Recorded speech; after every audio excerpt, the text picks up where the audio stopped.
Hi hello welcome back to our channel. இன்றைக்கி நம்ம சேனலில் இந்த மழை காலத்துக்கு ஏற்ற ஒரு சூப்பரான மிளகு குழம்பு தான் எப்படி செய்கிறதுன்னு பார்க்க போகிறோம். வாங்க டீட்டெயிலாக பார்க்கலாம். ஒரு கடாயில் நல்லெண்ணெயை ஊற்றி 1 ஸ்பூன் தனியா, 1 ஸ்பூன் மிளகு, 1 ஸ்பூன் கடலைப்பருப்பு, 1 ஸ்பூன் உளுத்தம்பருப்பு, இது எல்லாத்தையும் 1 நிமிஷம் நல்லா வதக்கிக்கலாம். இது கூடவே 1 கைப்பிடி சின்ன வெங்காயம், 1 கைப்பிடி பூண்டு, இதையும் சேர்த்து நல்லா எண்ணெயிலேயே வதக்கிக்குவோம். இந்த குழம்புல நம்ம தக்காளி ஆட் பண்ண போகிறது இல்லை. இந்த குழம்பு இந்த மழை காலத்தில் சளி இருமல் தொந்தரவு அதிகமாக நமக்கு இருக்கும். அதுலேருந்து விடுபடுறதுக்காக இந்த குழம்பு கொஞ்சம் அடிக்கடி நம்ம எடுத்துக்கிட்டு வந்தோன்னா அந்த சளி இருமல் தொந்தரவுலேருந்து நமக்கு ஒரு நல்ல ரிலீஃப் கிடைக்கும். ட்ரை பண்ணி பாருங்கள். இப்போ இது நல்லா வதங்கி வர ஆரம்பிச்சிடுச்சு. இதில் 1 ஸ்பூன் சீரகமும் 1/4 ஸ்பூன் வெந்தயமும் ஆட் பண்ணி 1 கொத்து கருவேப்பிலையும் ஆட் பண்ணிக்கோங்க. இதை 1 நிமிஷம் வதக்கிட்டு ஸ்டவ் ஆஃப் பண்ணி நல்லா ஆற விட்டு மிக்ஸி ஜாரில் போட்டு அரைக்க போகிறோம்.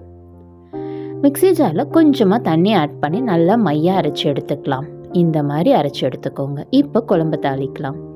அதே கடாயில் நல்லெண்ணெயை ஊற்றி கடுகு, சீரகம், வெந்தயம், கருவேப்பிலை, வெங்காயம், பூண்டு, இது எல்லாத்தையுமே சேர்த்து நல்லா வதக்கிக்குவோம். வெங்காயமும் பூண்டும் நல்லா அதிகமாக சேர்க்கறதுனால உடம்புக்கு ரொம்பவே ஆரோக்கியமாக இருக்கும். இது கூடவே நம்ம அரைச்சி வச்சிருக்கிற விழுதையும் ஆட் பண்ணி நல்லா வதக்கி எடுத்துக்கலாம். இந்த எண்ணெயிலே நல்லா வதங்கி வரணும். அந்த விழுதுலேருந்து எண்ணெய் பிரிஞ்சு வர ஆரம்பிக்கும். அது வரைக்கும் நல்லா வதக்கி எடுத்துக்குவோம். இப்போ நல்லா எண்ணெய் பிரிஞ்சு வர ஆரம்பிச்சிடுச்சு.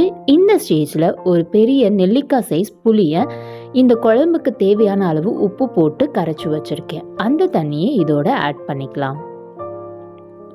இந்த குழம்புக்கு நம்ம காரம் மிளகு போதும். சப்போஸ் உங்களுக்கு அதிகமாக தேவைப்பட்டது அப்படின்னா கொஞ்சமாக குழம்பு மிளகாய்த்தூள் ஆட் பண்ணிக்கலாம்.